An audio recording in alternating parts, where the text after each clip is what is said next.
오늘의 사연 시작합니다. 안녕하세요. 저는 26살 총각입니다.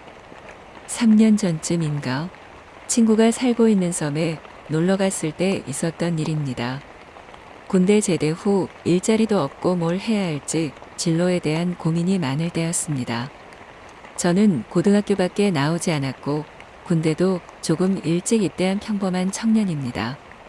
친구가 사는 곳은 추자도이며 추자는 상추자 하추자로 나뉘는데 친구 집은 상추자 쪽입니다. 그곳은 정말 공기도 좋고 낚시인들이 정말 많이 찾는 곳입니다. 저는 친구네 집에서 너무나 평화로운 시간을 보내고 있었습니다. 친구와 낚시도 하고 잡은 고기로 회도 먹고 친구 부모님이 매일같이 싱싱한 찬거리로 밥도 해주셨습니다. 그렇게 5일간 편안한 시간을 보냈었고 일이 생겼던 날도 친구와 낚시를 하고 있었습니다. 저는 방파제 위에서 낚시를 하고 있었습니다. 친구와 둘이서 낚시를 하고 있는데 여성분들이 오토바이를 타고 저희 쪽으로 오더군요. 한 분은 나이가 어느 정도 있었고 한 분은 젊은 아가씨였습니다. 뭐 좀 잡히나요? 하고 물어보는데 저희가 잡은 건 고등어 몇 마리와 전갱이 몇 마리 뿐이었습니다. 친구가 잡어들만 좀 잡히고 비싼 고기들은 안 잡히네요 하고 답을 합니다.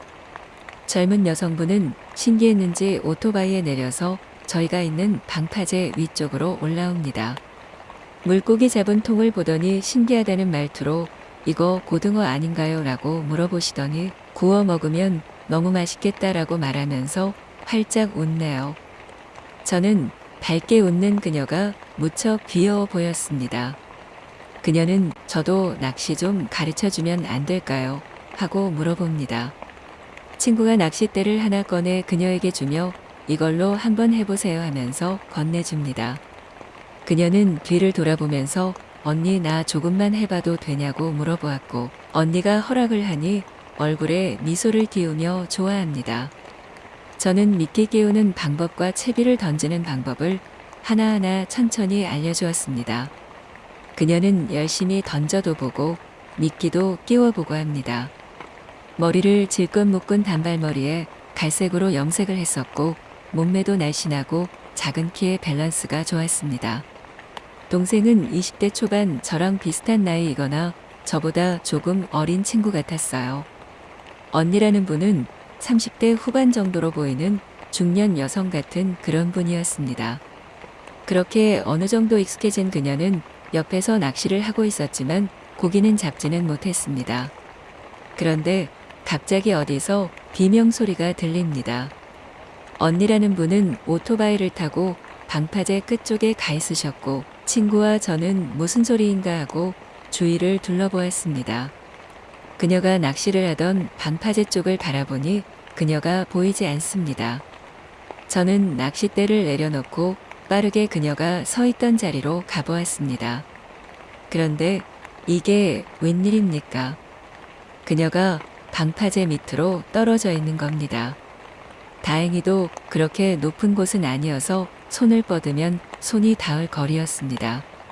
그녀는 고통을 호소하면서 손을 뻗었습니다. 저는 그녀의 손을 잡고 끌어올리며 괜찮냐고 몇 번을 얘기했는지 모르겠습니다.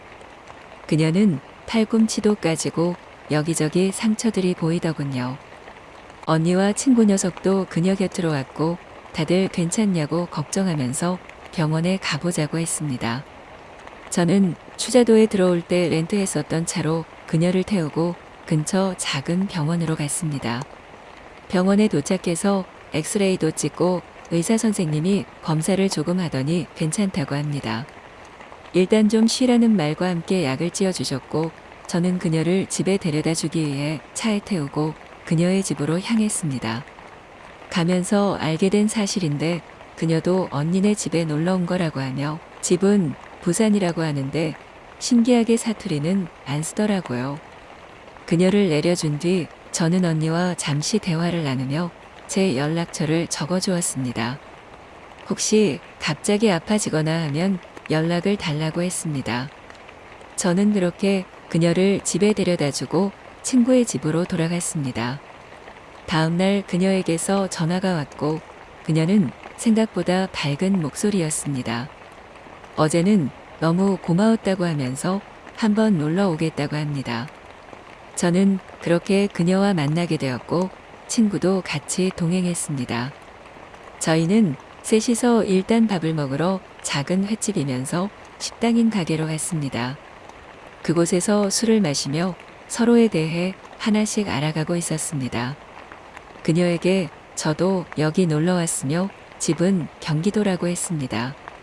그녀는 내심 아쉬워하는 말투로 부산이랑 가까우면 좋을 텐데 하며 몇 번을 한탄하는 식으로 말을 뱉더라고요. 저는 기분이 좋았습니다. 왜냐하면 제 친구보다는 저한테 더 관심을 가지는 눈치였거든요. 아무래도 친구라 경쟁심도 있어서 친구도 그녀에게 잘 보이려고 농담도 하고 했지만 그녀의 관심은 저라는 걸 저도 바보가 아닌 이상 모를 수가 없더라고요. 그녀가 화장실 간 사이 제 친구는 저 여자분이 너를 마음에 들어 하는 것 같다고 하더라고요. 친구는 좀 있다가 눈치 봐서 자리를 피해 주겠다고 합니다. 그렇게 친구는 아버지 일 때문에 가봐야 한다고 하고 집으로 갔습니다. 저는 그녀와 즐거운 대화를 나누며 좋은 시간을 보냈습니다. 그녀에 대해 알면 알수록 너무 매력있고 귀여운 여자 같았습니다.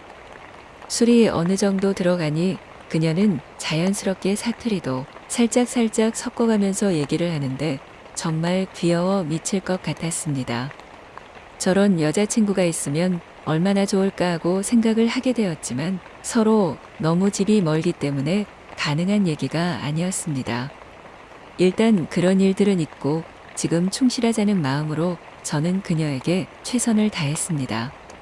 어느 정도 시간이 지난 뒤 술집을 나왔고 그녀가 조금 걷고 싶다고 하네요.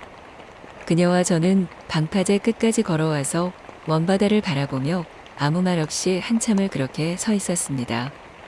해가 지고 밤이 되니 무슨 자신감이었는지 모르겠지만 저는 그녀를 한참 쳐다보다 저도 모르게 입맞춤을 해버리게 되었습니다.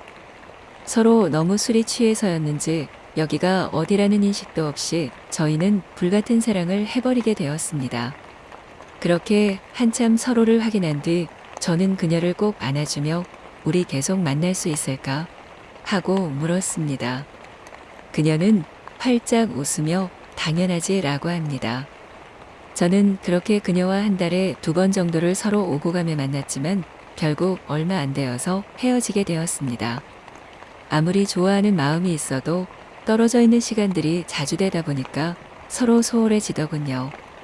그렇게 헤어지고 저에게 좋은 추억만 남겨준 그녀가 가끔씩 생각이 납니다.